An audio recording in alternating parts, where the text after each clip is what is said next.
Bienvenida a una nueva exploración. Hoy tenemos un conjunto de apuntes fascinantes de un curso de psicología general. Y la misión que nos proponen es ambiciosa. Intentar construir una especie de mapa de nuestro mundo interior. Un mapa es la metáfora perfecta. A menudo vivimos en este territorio, nuestra propia mente, sin entender realmente cómo funciona. Estas notas nos dan, como una brújula. Exacto. Una brújula con 4 puntos cardinales. El plan es empezar con la luz que ilumine ese mapa, la conciencia. Luego, explorar el archivo del que sacamos todos los datos, que sería la memoria. Claro. Después, la herramienta para compartir ese mapa con otros, o sea, el lenguaje. Y finalmente, el motor que usa toda esa información para trazar rutas nuevas, el pensamiento. Así que, arranquemos con el concepto más difícil de agarrar de todos, la conciencia. Bueno, las notas nos lanzan varias definiciones de conciencia que vienen de lugares muy distintos. Sí, de la neurología, del psicoanálisis. Hasta de la filosofía existencial.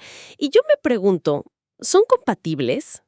¿O estamos hablando de cosas completamente diferentes? Esa es la pregunta del millón y el centro del debate, ¿no? A ver, los apuntes de Morris y Maisto nos dan la definición base, la conciencia de vigilia. Que es básicamente estar despierto. Estar despierto y darte cuenta de lo que pasa a tu alrededor y dentro de ti. Pero eso es solo el punto de partida. Lo fascinante es que, aunque creemos que lo percibimos todo, nuestra atención es como un foco. Un foco de luz en un cuarto oscuro. Exacto. Ilumina una cosa a la vez. Y claro, ahí es donde entra la idea que lo cambió todo. El psicoanálisis de Freud y su... La famosa metáfora del iceberg. La famosa metáfora del iceberg. La conciencia es solo la puntita que se ve sobre el agua. Exactamente. Justo debajo de la superficie, Freud ubica el preconsciente. ¿Qué sería el preconsciente? Recuerdos o pensamientos que no están activos ahora mismo, pero que podrías traer a la mente con un pequeño esfuerzo. Como recordar que desayuné ayer. Justo eso. Pero la gran masa de hielo, la parte invisible y peligrosa, es el inconsciente. Un depósito de impulsos, deseos, recuerdos reprimidos. ¿Sí? Que según Freud, son los verdaderos directores de nuestra vida. Entiendo el modelo. Es muy potente visualmente, pero ¿sigue siendo relevante hoy? ¿O la neurociencia ya lo descartó? Es una excelente objeción. La neurociencia no habla de un inconsciente como un lugar físico, claro, pero sí ha confirmado que el 95% de nuestra actividad cerebral ocurre sin que nos demos cuenta. O sea, procesos automáticos, decisiones intuitivas. Todo eso. Y fíjate que conecta con la visión del neurólogo Antonio Damasio, que también citan las notas. Él no busca un lugar. Busca un proceso. Busca un proceso, exacto. ¿Y a qué se refiere con un proceso? Damasio propone que la conciencia emerge de la conversación constante entre el cerebro y el cuerpo. Claro, él habla de los marcadores somáticos. Justo, que no son otra cosa que esas corazonadas o malas vibras que sentimos. Señales del cuerpo. Son señales corporales que nuestro cerebro interpreta para tomar decisiones rápidas, mucho antes de que la lógica entre en juego. Para él, ser consciente es, fundamentalmente, sentir que eres el dueño de tu propia película biográfica. Me gusta esa idea, es mucho más integrada. Y para terminar de complicarlo, las notas mencionan a los existencialistas, como Viktor Frankl. Sí. Que lo ven como un órgano de sentido. O sea, no solo es darse cuenta, sino usar esa capacidad para encontrar un propósito. Exacto. Son como diferentes niveles de análisis. Freud cava hacia abajo, a las profundidades. Damasio mira la maquinaria biológica. Y Franklin mira hacia arriba. Hacia el significado y la responsabilidad. Quizás la conciencia es todo eso a la vez. De acuerdo. Entonces, si la conciencia es la luz del presente, la memoria es el archivo gigantesco de donde sacamos el pasado. Las notas usan una analogía que me parece muy útil para empezar. La computadora. Sí, es un modelo que ayuda mucho a visualizar las etapas.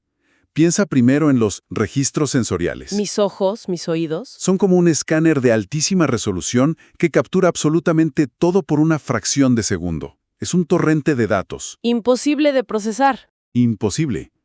Y ahí es donde entra la atención, que sería como el cursor que selecciona en qué hacer clic. Justo. Y el ejemplo perfecto que dan es el fenómeno de la fiesta de cóctel.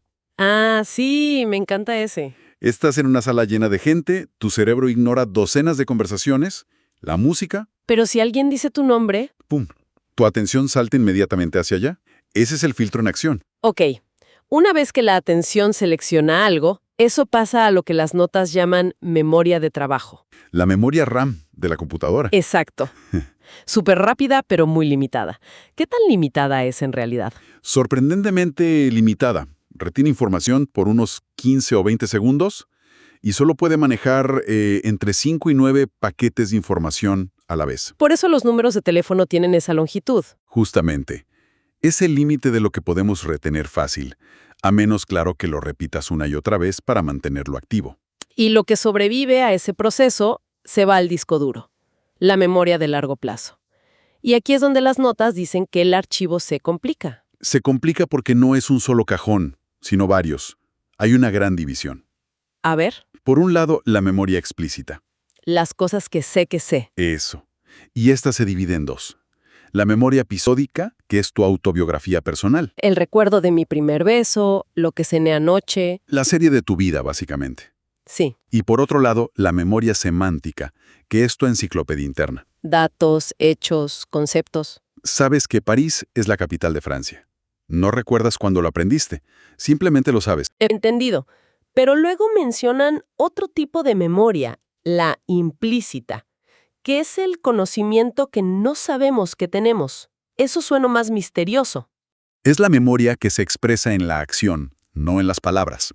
El ejemplo clásico es la memoria procedimental.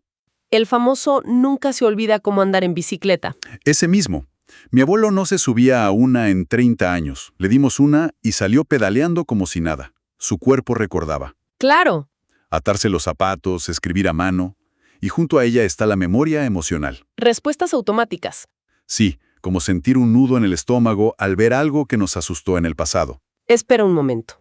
Hay un punto en las notas que me dejó pensando. ¿Cuál? Dicen que la memoria no es una grabación, sino un proceso reconstructivo. Si es así, ¿significa que no podemos fiarnos de nuestros propios recuerdos? Es una de las ideas más potentes y perturbadoras de la psicología moderna. Y sí, las implicaciones son enormes. ¿Para todo? Para todo. Cada vez que accedes a un recuerdo, no estás reproduciendo un video. Estás volviendo a ensamblar las piezas desde cero. Y en ese proceso, lo altero. Inevitablemente. Lo tiñes con tus emociones, tus creencias y tu conocimiento actual. Eres el narrador de tu pasado. O sea que mi recuerdo de las vacaciones perfectas de la infancia podrá estar, digamos, un poco photoshopeado por la nostalgia. Es muy probable. No significa que el recuerdo sea falso, pero sí que es una versión. Claro. Por eso los testimonios oculares son tan problemáticos en los juicios.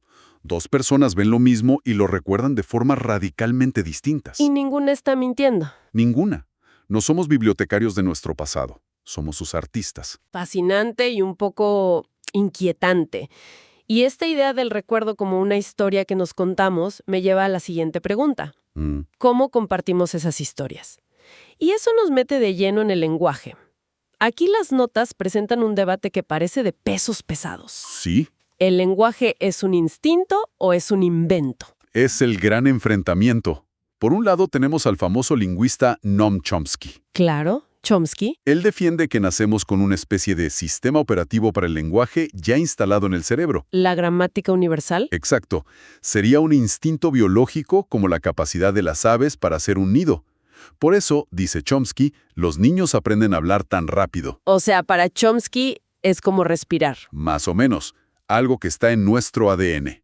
Pero en la otra esquina está el psicólogo Michael Tomasello, que le da la vuelta al argumento. ¿Qué dice él? Él dice que no, que el lenguaje es una herramienta, un invento cultural. Sostiene que lo que es innato en los humanos no es la gramática, ¿Sí, no? sino una habilidad única para cooperar. Cooperar. ¿Y qué tiene que ver la cooperación con aprender a decir mamá? Todo. Tomasello introduce el concepto de intencionalidad compartida, ¿Qué es eso? la capacidad de entender que tú y yo estamos prestando atención a lo mismo y tenemos un objetivo común, un nosotros mental. Ah, ya veo. Él cree que las primeras formas de comunicación fueron gestos, como señalar algo para decirle a otro, mira eso. Y el lenguaje se construyó sobre esa base. Exacto. No nacemos con el software del lenguaje, Nacemos con la motivación para conectar y construirlo juntos. Entonces, según esta visión, cambia la forma en que deberíamos hablarle a un bebé, ¿no? Completamente. La visión de Tomasello sugiere que lo más importante no es corregirle la gramática, sino involucrarlo en actividades compartidas, En juegos, en conversaciones. donde se sienta parte de un nosotros. Y esto se vincula con lo que decía Ferdinand de Saussure, otro lingüista clave que mencionan las notas. ¿Qué decía Saussure? Él descompuso el lenguaje en su unidad mínima, el signo lingüístico. Dijo que cada palabra tiene dos caras. El significado y el significante. El significado es el concepto, la idea de un árbol en tu cabeza. El significante es el sonido, la secuencia de letras A, R, B o L. Y la conexión entre ambos es Arbitraria. totalmente arbitraria. No hay ninguna razón para que la palabra árbol suene así. Claro, Y la prueba es que en inglés se dice tree, en francés arbre. el objeto es el mismo, pero el acuerdo social es diferente. Exacto. El lenguaje es, en el fondo, una gigantesca red de convenciones. Esta idea del lenguaje como una herramienta social me deja pensando, porque no solo lo usamos para cooperar, sino para organizar nuestras propias ideas. Y eso nos lleva directamente al cuarto y último pilar, Al pensamiento. que es exactamente el pensamiento. Las notas dan una definición, Se ríe. Una definición de manual, sí. imposible de seguir, la transformación sistemática de representaciones mentales. Para. Ujú. Es que es terrible.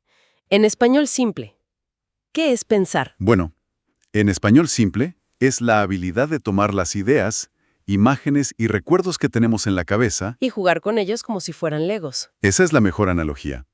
Para construir un plan, resolver un problema o imaginar cómo serían las cosas si hiciéramos algo diferente. Es la manipulación activa de la información. Ok, mucho más claro. ¿Y cómo hacemos esa manipulación? ¿Hay diferentes estilos de pensamiento? Sí, las notas describen dos grandes modos de razonamiento. Por un lado, el deductivo. De lo general a lo particular. Exacto, es la lógica pura, el ejemplo clásico. Si todas las personas son mortales y Sócrates es una persona, Entonces Sócrates es mortal. Es inevitable. si las premisas son ciertas, la conclusión es 100% garantizada. Y el otro modo es el inductivo, que va al revés, ¿no? Justo, de lo particular a lo general. Es el motor de la ciencia. A ver, observas un cuervo y es negro. Observas 1000 y son negros. 1.000.000 y siguen siendo negros. Entonces concluyes que todos los cuervos son negros. Probablemente todos los cuervos son negros. Pero es una probabilidad, no una certeza. Claro, teóricamente mañana podría aparecer uno albino. Y tu conclusión se vendría abajo. Entiendo. Pero en el día a día no andamos aplicando la lógica de Sócrates. Nuestro pensamiento es mucho más caótico. Muchísimo más. Y aquí es donde la aportación de Aaron Beck y su terapia cognitiva, que se menciona en las notas, es tan brillante y práctica. Él habla de los pensamientos automáticos Exacto. Esas ideas fugaces que se nos cruzan por la cabeza todo el tiempo. y que aceptamos como ciertas sin cuestionarlas. Como verdades absolutas, ¿sí? Y el problema es que suelen estar llenas de lo que Beck llamó distorsiones cognitivas. Por ejemplo, el pensamiento de todo o nada. Si no saqué la nota más alta, soy un fracaso absoluto.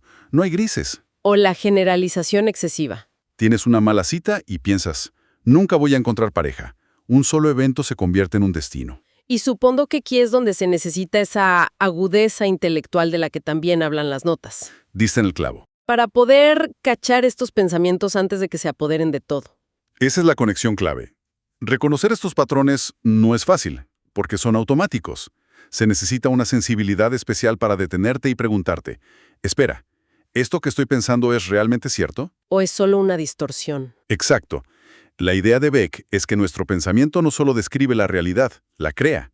Si cambias el pensamiento, cambias tu realidad emocional. Hemos hecho un recorrido increíble. Empezamos con la conciencia, esa luz que nos permite darnos cuenta de que existimos. Vimos cómo la memoria reconstruye nuestro pasado. Exploramos el lenguaje como el puente social que nos conecta. Y terminamos con el pensamiento, la fábrica donde procesamos todo eso. Sí, Es un viaje que demuestra que, aunque los estudiemos por separado para entenderlos, estos procesos son inseparables, son los engranajes de una misma máquina. tu lenguaje da forma a tus pensamientos. Ujú. Tus pensamientos alteran tus recuerdos y todo ocurre en el escenario iluminado por la conciencia. Y para cerrar volvemos a esa idea que me pareció tan provocadora. La agudeza intelectual. Sí, Las notas plantean una pregunta final muy potente. No preguntan por la capacidad de pensar, sino por cuándo lo hacemos bien. exacto. La investigación que citan sugiere que el mayor obstáculo para el pensamiento crítico no es la falta de inteligencia. No. No. La mayoría de la gente puede resolver un problema lógico si se lo pones delante.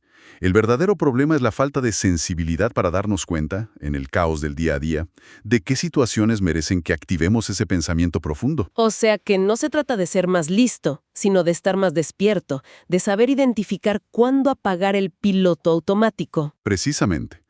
Quizás el verdadero desafío de la cognición humana no es aprender a pensar, sino aprender a notar cuándo es el momento crucial para hacerlo. Reconocer esa señal que nos dice, Ojo, detente, esto es importante, esto merece que pienses de verdad.